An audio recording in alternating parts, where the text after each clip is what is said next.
Everyone, welcome to my channel study Yoddha. आज मैं आप लोग के साथ चाइल्ड हेल्थ नर्सिंग के जो कि थर्ड ईयर नर्सिंग का सब्जेक्ट है उसके फर्स्ट चैप्टर के 9 टॉपिक को डिस्कस करूंगी, जिसका नाम है impact of hospitalization on the child and family.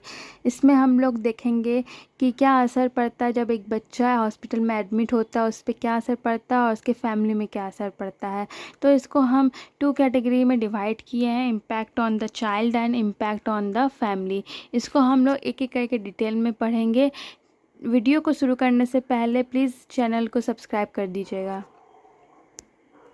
First देखेंगे impact on the child. Impact on the child में फर्स्ट आता है इन्फेंट। इन्फेंट को हम जानते हैं 0 to 1 ईयर के बच्चों को हम इन्फेंट बोलते हैं, जिसका फर्स्ट पॉइंट है separation anxiety, fear of stranger. Separation anxiety मतलब अगर कोई बच्चा बीमार पड़ा है तो ऑब्वियसली उसको एक वार्ड में एडमिट होना पड़ेगा, उसके फैमिली से उसको दूर जाना पड़ेगा, तो बच्चों में डर बैठ जाता है इस चीज़ का। और फियर ऑफ स्ट्रेंजर, उसको बहुत से नए नए फेस देखने को मिलेंगे हॉस्पिटल में, तो उसके कारण भी बच्चा डर सकता है।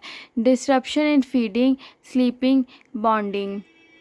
बच्चों को फीडिंग करने में दिक्कत आ सकता है क्योंकि उसका इन्वायरमेंट चेंज होगा, स्लीपिंग पैटर्न उसका चेंज होता है, और बॉन्डिंग मतलब डॉक्टर, नर्स या फिर और भी जो स्टाफ रहता है हॉस्पिटल में, उनके साथ बॉन्ड बनाने में भी उनको दिक्कत हो सकता है।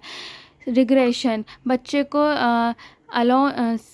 अकेला सोना पड़ता है, जिसके कारण वो डर सकता है, एंजाइटी हो सकता है उसको। अब हम देखेंगे सेकंड पॉइंट, जो कि नाम है टॉडलर्स। टॉडलर्स को हम जानते हैं 1 to 3 ईयर के बच्चे को हम टॉडलर्स बोलते हैं। इसका फर्स्ट पॉइंट है major stress due to separation from parents. बच्चे को स्ट्रेस हो सकता है कि अब अभी हमें अपने माँ बाप से अलग जाना पड़ेगा, वार्ड में शिफ्ट होना पड़ेगा, तो इस चीज़ को देख के बच्चों के अंदर स्ट्रेस आ सकता है। सेकंड पॉइंट है loss of autonomy, temper tantrums, regression in toilet training, refusal to eat. बच्चा क्या करेगा, अपने ही बात मानेगा, किसी की बात नहीं मानेगा, चिड़चिड़ा हो जाएगा, गुस्सा दिखाएगा, वो टॉयलेट नहीं जाना पाएगा, क्योंकि हम जानते हैं कि हमें बच्चों को शुरू से सिखाना पड़ता है, बचपन से सिखाना पड़ता है टॉयलेट की आदत, तो वो सब वो नहीं सीखेगा और खाना नहीं खाएगा। Fear of pain and procedure, उसको डर लगेगा कि अगर हमको इंजेक्शन पड़ेगा तो हमें दर्द होगा, कोई भी प्रोसीजर होगा तो हमें दर्द होगा, क्योंकि हम हॉस्पिटल में एडमिट हैं। अब हम देखेंगे थर्ड पॉइंट, जिसका नाम है preschoolers. Preschooler 3 to 6 year के बच्चे को बोलते हैं। Magical thinking, may believe hospitalization is a punishment. वो लोग क्या बिलीव करेंगे कि हॉस्पिटलाइजेशन, हम लोग हॉस्पिटल में एडमिट इसलिए हुए हैं क्योंकि हमें पनिशमेंट दिया गया है। Fear of mutilation, injury to body, उनको ये डर लगेगा कि हमें हमारे बॉडी में चोट पहुंच सकता है, इंजेक्शन अगर लगेगा तो हमारे बॉडी में क्या हो सकता है, छेद हो सकता है। ये सब बच्चे अपने आप सोच सकते हैं। Regression, bed wetting, thumb sucking.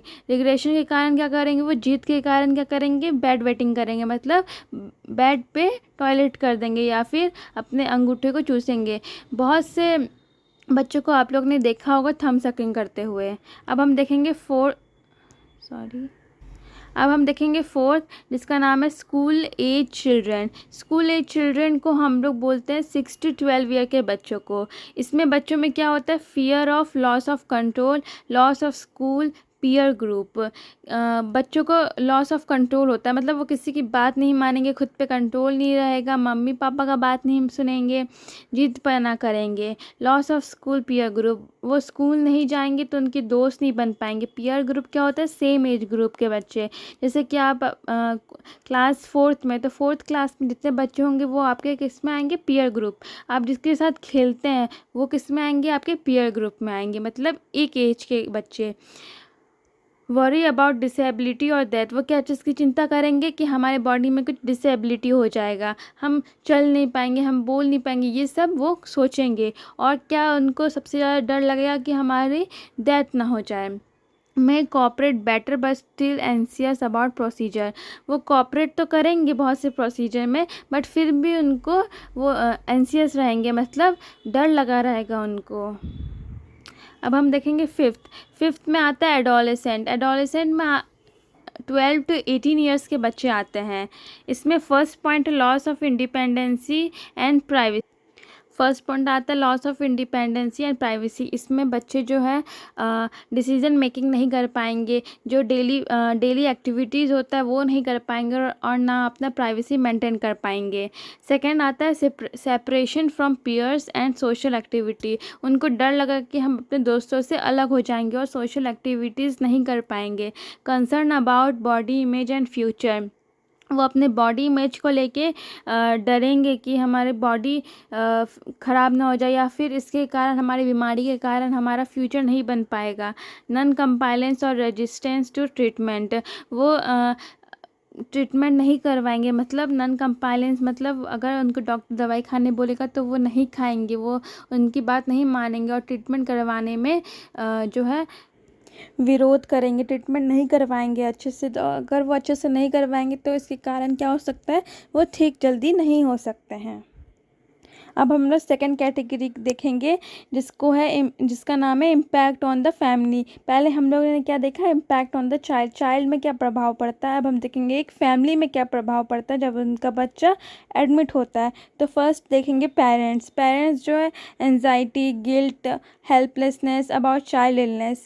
Parents क्या एंजाइटी में आ जाएंगे, वो डरेंगे, गिल्ट में रहेंगे और वो अपने आप को हेल्पलेस समझेंगे कि हम अपने बच्चे का मदद नहीं कर पा रहे हैं, हम उसको ठीक नहीं कर पा रहे हैं। Financial burden from treatment and hospital stay. Parents के ऊपर क्या आएगा, फिनेंशियल बर्डन आएगा कि हमारा बच्चा जो है हॉस्पिटल में एडमिट है तो हमको पैसे की ज़रूरत पड़ेगी दवाई के लिए, ट्रीटमेंट के लिए। Disruption of work and daily routine. उनके भी वर्क में जो है वर्क अच्छे से नहीं हो पाएगा, वो काम में नहीं जा पाएंगे अपने। इमोशनल स्ट्रेस होगा, उनको भी लगेगा कि मेरा बच्चे को ज़्यादा बड़ी बीमारी तो नहीं है, हम कैसे उसको संभालेंगे, अपने बच्चे को हम कैसे ठीक करें, ये सब का स्ट्रेस एक पेरेंट्स को होगा। अब हम देखेंगे सेकेंड पॉइंट, सिबलिंग्स में इसका क्या प्रभाव हो सकता है। Feel neglected due to attention given to sick child.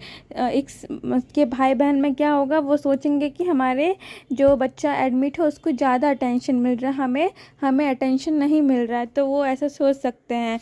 Jealousy, resentment और गिल्ट। उनको जेलेसी होगा और उनको गुस्सा आएगा और वो गिल्ट में रहेंगे। Fear and understanding of the situation. वो डरेंगे उस सिचुएशन को देख के और वो सिचुएशन को समझ नहीं पाएंगे कि हमारा भाई या बहन क्यों एडमिट है हॉस्पिटल में और उसकी हम क्या मदद कर सकते हैं, क्योंकि वो भी एक बच्चे ही रहेंगे। अब हम देखेंगे last point, overall family functioning. इसमें फर्स्ट पॉइंट है increased stress, strain in relationship. Parents में जो है स्ट्रेस बढ़ेगा, माँ बाप में स्ट्रेस बढ़ेगा तो क्या होगा, रिलेशनशिप में खिंचाव आएगा, वो एक दूसरे को समझ नहीं पाएंगे, चिड़चिड़ापन होगा। फिनेंशियल को लेके ये सब के कारण जो है उनमें भी रिलेशनशिप बॉन्ड में भी स्ट्रेस आ सकता है। Adjustment difficulties in balancing hospital stay and home responsibilities. दोनों चीज़ को मेंटेन करने में भी प्रॉब्लम आ सकता है कि हम हॉस्पिटल में अपने बच्चे को देखें या काम करके पैसे का इंतज़ाम करें, ये सब को भी लेके बहुत से प्रॉब्लम क्रिएट हो सकते हैं। Thank you everyone. अगर आप लोगों को मेरा वीडियो अच्छा लगा हो तो प्लीज़ लाइक, शेयर और सब्सक्राइब कीजिएगा और अगर आप लोगों को कोई डाउट हो तो प्लीज़ कमेंट में बताइएगा। Thank you so much.